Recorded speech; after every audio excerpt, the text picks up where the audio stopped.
Hello, this is Clemmy Games, and welcome to episode 8 of My Gaming History, the series where you can learn more about me and the games that have shaped my preferences and perspective with regards to gaming today.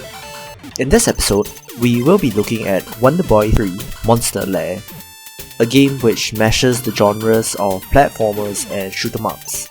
It was developed by Westone Bit Entertainment and originally released in arcades in 1988 and on the Sega Genesis in 1991, which was the version that I had.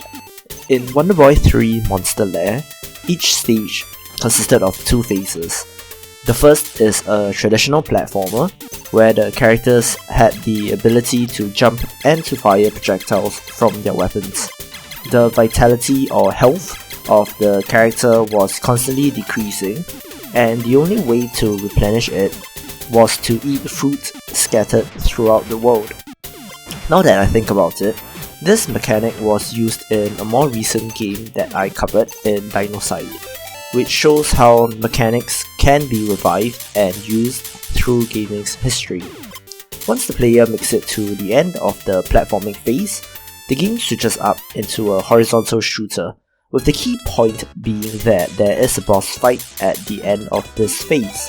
Completing this section then throws you into another platforming section, and so on. My experience with Wonder Boy 3 Monster Lair was that I liked how it looked. It was colourful and visually attractive, and now looking back, had an art style that is very reminiscent of games made in that era. I thought that the sprite work was well done, and the enemies and environments were varied and interesting enough. While for the most part, gameplay was simple, there were a variety of weapons to try, and as I got more familiar with them, I came to know which I enjoyed using and which I did not, resulting in me completely avoiding some weapons if I could.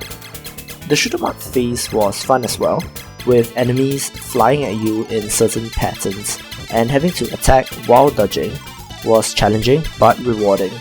I distinctly remember the fish boss shown in this video simply because of its grotesque ability to attack using its flesh.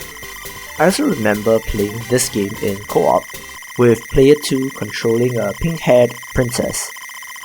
As with most co-op experiences, adding another player into the mix was fun as you teamed up to defeat enemies and to take down bosses.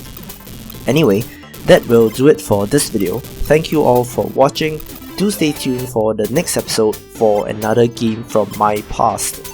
If you enjoyed the video, please don't forget to like, share and subscribe. Leave a comment if you would like to share your experience with the game. Thanks again, and I will see you in the next video.